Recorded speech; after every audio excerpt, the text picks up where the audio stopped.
I'm Ariana Grande. Hi, I'm Cynthia Erivo. And you're listening to the Broadway Podcast Network. Visit bpn.fm to discover more.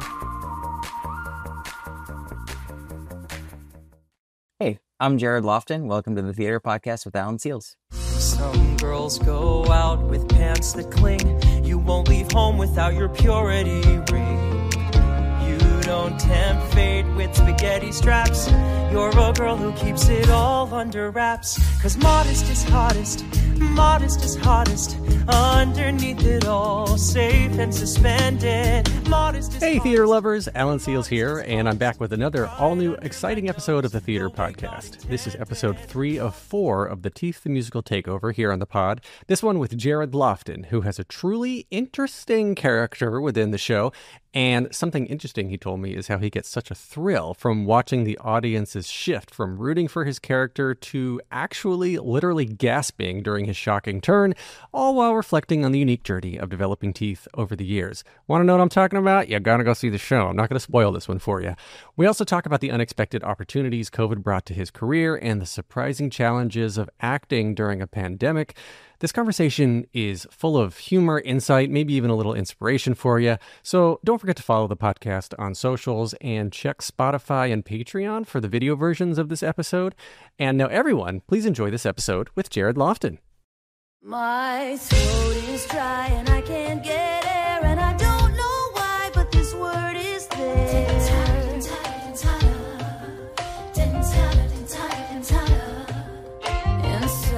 Today's guest is a magnetic performer with extensive off-Broadway and New York credits that include The Panic of 29, Gigantic, and Saturday Night. In addition to his acclaimed work in Teeth at Playwrights Horizons, regionally he has showcased his range in productions such as Peter Pan, All Shook Up, Fame, and Joseph, and has on-screen work featuring roles in Tick, Tick, Boom on Netflix, Little America on Apple TV, and Red Oaks on Amazon. And then now, most recently, he's been earning rave reviews for a standout performance again as Ryan in Teeth. Now that it has moved to its open and run at New World stages, Jared Loftin, welcome to the Theater Podcast. Hello, thank you. You have seen Teeth in multiple incarnations, right? And how early back did you get involved with the production? I guess, were you part of the workshops? Were you part of the development? Yeah, I joined in 2018. I got asked to do a reading of a new show. Well, actually, back up. 2015, I did a show at the Vineyard called Gigantic, and Michael R. Jackson saw that show. We had been around each other kind of through work at the Musical Theater Factory that Shakina Nafak had started, but we never worked together. But we knew of each other, and apparently I found out later that Michael was like, Jared could do this reading, maybe we should ask him to do it. So I was supposed to do a production, a full production of another show. But I got an offer for this 2-week reading of this musical called Teeth that Michael and Anna were working on. And something in my gut was do this one. Do the reading instead of the production, which is crazy financially speaking. But for some reason I was I want to do it. I read it. It was bonkers. And it was bonkers in a way that I was I feel like there's something here. So I ended up saying no to that production. That was Bad Cindy, don't lie. It was. It definitely was. It's Bad Cindy, and you made the right choice. Yeah, totally. Yeah. But I did a 2-week reading at the O'Neill in Connecticut. And immediately I was this is so fun and also such a good fit. And then luckily they've kept me around since 2018, and we've pretty much done some version of a reading or a workshop at least once a year, excluding deep dark COVID times, until we did the actual production at Playwrights. Wow. I like that it still sheds light on the fact that, even before you hear about something, right? I didn't really hear about Teeth until it was opening at Playwrights, already set. But then there were years and years and years. And of workshops and the readings, and of course there's got to be investor performances and like staged readings, so you can just get it up on its feet and see if anything's even going to work. I love how all this stuff just sometimes takes years. Not sometimes, most times will take years, and then you never hear about it until it gets to the point where it's either off Broadway or on Broadway. But even right now, like the stuff that's happening behind the scenes that we don't know about is not going to make it to the Macy's Day Parade, for example, and for another 6 years. Yeah. So, it's wild. I feel like so many of us actors, a lot of our like bread and butter sometimes is readings and workshops, and then we just kind of like hope that they continue and like come to fruition, and that also we're kept around for it. And luckily, this was one of those for me, and I love it so much, and so I'm thrilled that we can actually do it for audiences now. Well, so your character of Ryan. So for those who haven't seen Teeth, who don't know Ryan, explain who Ryan is. Ryan is a troubled teenager. He, as most of us are. Yeah, were. He is in a community. Well, he is a part of New Testament Village Church, which is an evangelical church at the center of the story in Teeth. But Ryan is someone who's, like, if he were to live his authentic life, then he would be at odds with the community he surrounds himself with. And so there are what the audience will view as some like horrible decisions Ryan makes, but they, at the root of them is the like fact that Ryan doesn't really understand that there is community to be found outside of the only community he's ever known. So his actions are, well, let me be clear. Our show deals with sexual assault, and I'm not excusing any of the men's actions in our show. But I also, as an actor, need to like understand why my character is doing something, even when it's horrible. And a lot of what Ryan is doing is for self-preservation. He's just trying to like survive in this extreme environment. Was that hard for you to kind of walk that line, to find that balance between playing somebody authentically that doesn't feel like they're doing wrong, right? Like bad guys don't wake up. I say this all the time in the podcast. Bad guys don't wake up and say, how can I be the worst person I can think of today? They think they're doing right. They really do. But then these people are doing things that generally hurt themselves and mostly others. But you, Jared, if you're approaching this, like, how do you kind of remove yourself and remove Jared from all of this and slip into Ryan, and then, like, I guess, do you have to slip in and out of this to sort of be okay with the bad things, you know, that we say on the outside are bad things that he does? I think at first it was a little tricky because objectively I know that he's doing something bad. Like, I know that he is, like, Jared knows that Ryan is like not behaving in an acceptable way and throwing someone under the bus that he has said that he cares for. But I also think that I had to find the like truth of it, and the truth of it is this guy, the idea that he's doing something wrong is so far away from his brain because he thinks that he is doing something good for himself. And if it negatively affects somebody else, that's like an afterthought, because he has to do the thing that is good for him in the moment at the time. And so I haven't really looked at it as like I'm doing something bad, because every night I have to do the bad thing, but I also have to do it honestly. I have to do it truthfully. And this guy will maybe, well, he won't, because we know what happens in the show, but maybe there would be a day where he wakes up and realizes that that was wrong, but that is not in that moment when it's happening in the show. So I think just being, as silly as this sounds like actor speak, like honoring what my character is doing, like knowing that it is the highest stakes for him, and yes, he's doing something wrong, but he thinks it's right, so I'm gonna do it. Well, there's a lot of training that you just described. A lot of experience and training that you're speaking from, and that I can tell you've had. So let's use that as a semi-poor transition to get into your beginnings and where you started with this acting journey at all. Where did you actually grow up, and what got you into performing? I grew up in Montgomery, Alabama. Honestly, I know our let's show. bring religion back on that later. Okay, Sure. Put a pin in that. Yeah. Yeah. I mean, honestly, I know our show is an extreme version, but I grew up in a church not unlike our show. But my parents liked musicals. My parents liked the big ones that would come on tour, like to Alabama or to Atlanta. We would go to Atlanta a lot to see shows.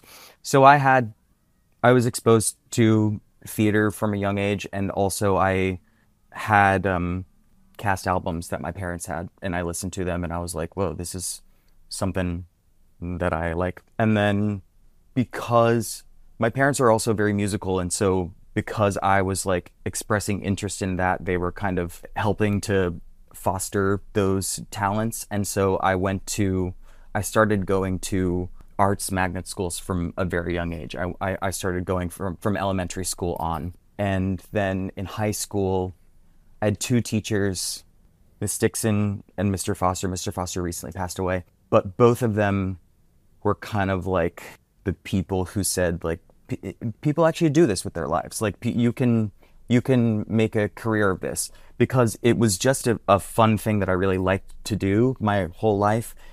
But then as I got closer to potentially leaving and going away to school somewhere, it was like I kind of needed those, not that I needed permission, I guess, but I like really appreciated them saying, like, you're allowed to do this. Like, you can choose this for your life. And so then I went to Elon in North Carolina for musical theater for college. Yeah, I grew up in North Carolina. Oh, nice. Where'd you grow up? In Wilkesboro, which is west of Winston-Salem. Oh, okay. So maybe like an hour and a half away from where? From Elon, yeah. Yeah, it's almost an hour and a half to 2 hours, depending on traffic. Yeah. So I had many friends at Elon, so I know Cool. exactly where you were and where you've been. Yeah. And then I went there for musical theater, and then when I graduated, I went back to my parents' house for like a week. My brother got engaged, so I was like there for that. And then I moved to New York a week after graduation, and I've been here. Well, wow. Okay. So what point, though, did you actually realize that you wanted to do this as a career? Because going to magnet schools is one thing, going to performing in community theater is one thing, performing locally is one thing. But at some point, you have to say, like, I don't want to do anything else. This is what I want to choose as my career. Mm-hmm. So what was it about that? Do you remember that moment? I think it was in high school. I think like talking to those two teachers really helped me, but also there was like a summer program. There was like a pre-college program that I did in Philadelphia between junior and senior year of high school. And there were a bunch of kids my age who had all kind of decided already, or were toying with the idea of like auditioning for a bunch of colleges, or just not going to college and like moving straight to New York or moving straight to LA. And so I was around a bunch of people that had similar interests, but also were seriously considering doing this as a career. And then that kind of helped solidify the idea that like, oh, if I'm here with all of these other people who see this as like a viable career path, like why not? Why not me too? And so then I kind of kept up with a few of those people, and we kind of like were discussing where we were potentially going to audition for schools. And I think as I started to audition for colleges, I was like, oh, there are so many people who I have seen in shows who went to all of these schools. I can be one of them. Like, I can totally be one of these people. It's like, I think between junior and senior year of college was like the turning point of, yeah, you can do this too. There's a confident ignorance there. Is that the right word? Yeah. The right phrase? Yeah. A confident ignorance in that, like, oh yeah, this is the path that I want. And oh, other people that I look up to have done it. I can do that too. Totally. And there's no like, I know how hard this is. I know how like trying it will be. It's just, oh, I'm good at this. Other people are good at this and they've made their life doing it. I can totally do that too. Yeah. No, I totally get that. I remember those moments too, and it was one of those things where, like, as a child, I saw other children my age on TV in movies, and I said, "Oh wait, that's something you can do, and you can get paid for it, and that's a career that people can grow into." I thought it was the coolest thing because it didn't seem real at the time, right? Yeah. And then once you have trouble paying your rent, it's very real. Totally. Yeah. So going back to like the industry in general, right? You moved to New York, and then you've got some TV credits. You've got a lot of New York and regional credits. Was it easy for you to kind of like, I guess, what am I saying? Was it easy for you to just show up in New York and say, all right, town, I'm here. I'm going to go out and do my thing now? Or from Elon, did Elon help you get in like showcases, get an agent? So along those lines, like, how did you just keep progressing? I don't know if it's different now, but when I was at Elon, we did not have a showcase. So I moved to New York and was kind of like, here we go. And I mean, it was clunky at the beginning. Like it's like a lot of trial and error, a lot of like figuring out like you see other people's pathways and you're like, oh, maybe I try that. Like maybe that'll be the way for me.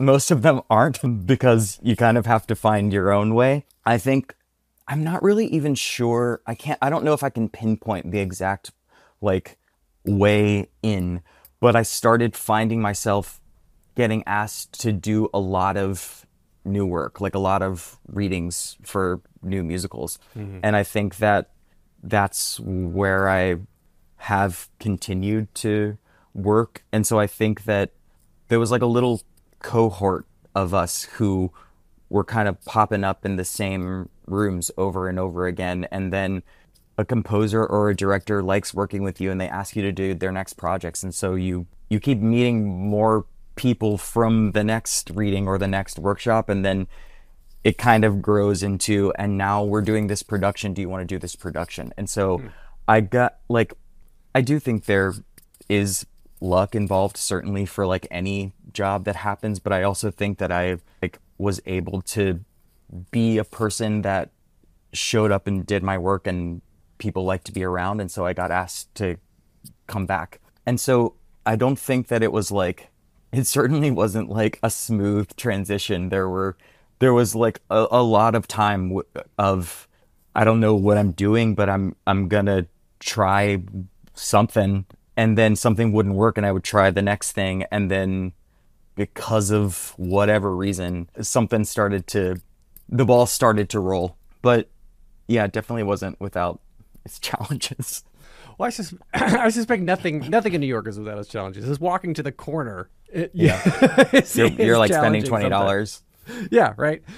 No, that's very cool. And at what point did the TV and film side start getting integrated with that as well? Is that all the same agent, or are you?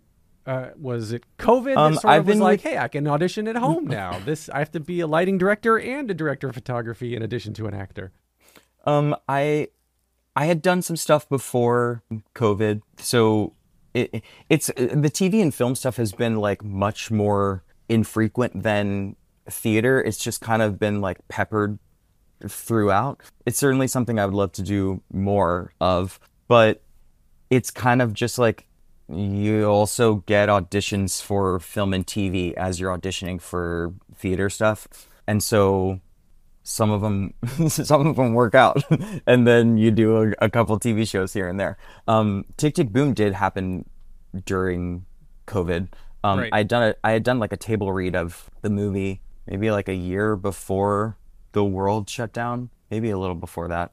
But then they had started shooting when COVID shut everything down, and I didn't shoot then. But when they ramped back up, I just got a random text from my agent at the time who was like, "Hey, are you available if we needed you to like quarantine in a hotel starting like Thursday?"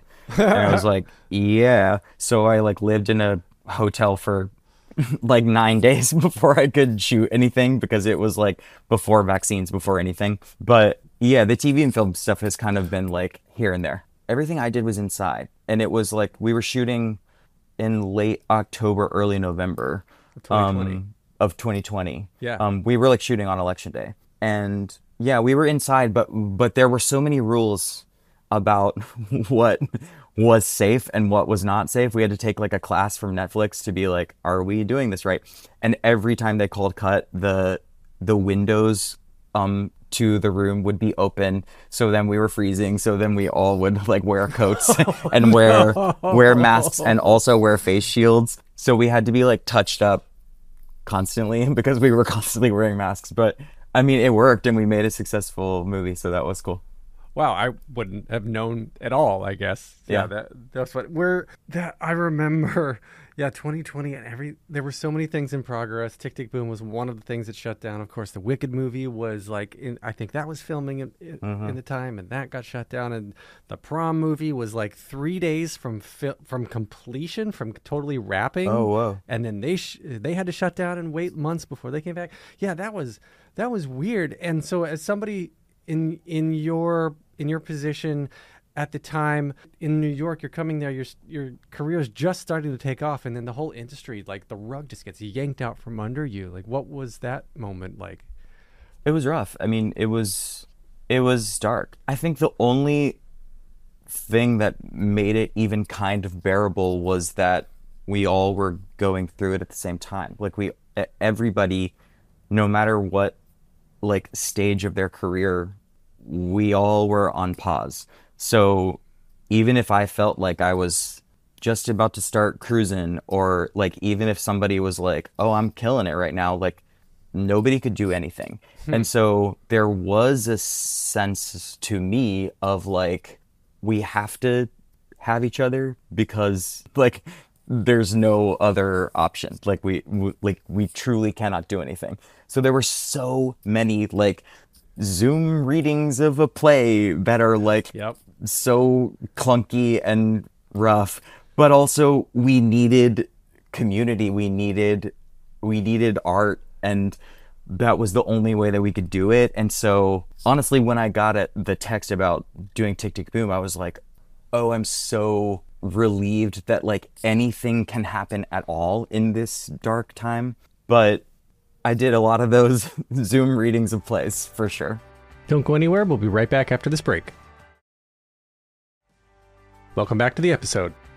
I attended some Zoom performances. I even tried in the podcast space. We did some recordings of some audio plays and audio comedies during that time in 2020 that were just, it was so difficult because especially you talk about the community. That's one of the things that I love about theater in general is that you're in a room of strangers, sometimes thousands and thousands of strangers, all feeling relatively the same thing at the same time, and that energy builds upon each other and whatnot. But you just lose that over someone once called it a postage stamp performance. You're just literally looking at someone's almost static head for however long it is, and you just don't get that shared experience the same way you do when you hear everyone else like sniffling and sobbing or laughing around you all at the same time. It's contagious. And you also like, as the actor, you like feed off of the audience's energy too. Yeah. And so there's like that missing element that made it feel a little hollow, but also we really were trying to do anything to like connect at that time. And so we were like, even though this feels like a lesser empty version, like we're still going to try because it is still like the art form that we love if we can't be in the room with each other. But it was sad every time. Like we were like trying to be joyful, but it like still was like a bit of a bummer every time because like there is that missing element of like we're all here in the shared space, like feeling stuff together. All right, so let's have another relatively poor transition back to teeth. Speaking of shared spaces, you did it at Playwrights, then you did it now you're doing it at New World Stages. New World Stage is obviously much bigger. I was talking with Anna K. Jacobs, and she was saying, things changed. You've been able to adapt and upgrade, and there's a new finale and so many different things. So your trajectory with the show, you've obviously seen it from the very beginning, but those who may have already seen it at Playwrights, what are they What are they missing out on by not coming to see it again now at New World Stages? I think there's a lot of new elements. I think there's a lot of internal tweaks that we've made. There's a lot of like sweeping plot changes, but like internally there have been rewrites for sure. There's definitely a new ending. Honestly, when we were doing it at Playwrights, almost our entire preview process was like trying a different ending every single night. We didn't do that this time around during previews at New World Stages because they kind of were like, this is the ending that we want. And it was even different from the ending at Playwrights that we landed on. So you'll leave the show, I think, feeling differently. There's a lot of tech elements that were kind of beefed up for this version because there were limitations at Playwrights. And I think that it just enhances all of the scenes that we get, like cool new lighting stuff or like set pieces that are different. So a lot of the really, set is really different, for actually. The amount of phalluses. It's Yes. phallus tech. Yes, exactly. So, spoiler alert, people. There's phalluses. You're going to see them. Come to New World Stages to see the phalluses. Mm-hmm. I enjoy the splash zone. I don't know when the last time was that I went to a show with a splash zone that wasn't at SeaWorld. Yeah. So that's really cool as well. Yeah, I think that that's kind of one of the like fun gimmicks that we've been able to lean into. I think that was one of the limitations that we felt at Playwrights because people were going to Playwrights Horizons and not expecting that there was anything that would cross from the edge of the stage to the front couple of rows. And we really were trying to like restrain it, but stage blood has a mind of its own. And as much as I tried to like rein it in, I can't. We kind of like have leaned into the idea that like, yeah, this is just a part of it. And like, this can be a fun part of it too. And we can like, yeah, we like, and I do think that the people that are wearing those ponchos in the front few rows, they're like, we feel the energy of like, bring it on. Like we're wearing these ponchos. We chose these seats because we want this experience. So that has been fun. We don't have to worry about like getting blood on people. They chose that. So it's kind of great. So this, the message from this show, the learnings, even though it's a comedy, it has some very serious takeaways that I think are positive, very positive takeaways. So the audience reaction to this, to you specifically in this, being someone that may not be seen in such a favorable light, but doing something like this along with this message in the show, compared to the other things you've done, like what's been one of the most pleasantly surprising audience reactions that you've had this time?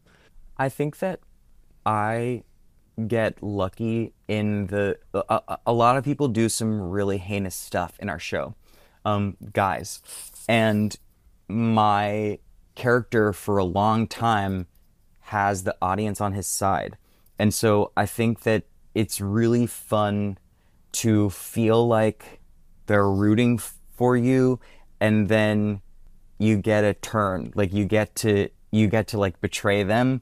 And feeling them turn against me is thrilling. Like it's like when I have the scene where I have a turn and I do something bad, there are gasps sometimes. There are like audible reactions because they thought that this was a guy that they could count on. They thought this was a guy who wasn't going to be bad, but every guy in our show is bad.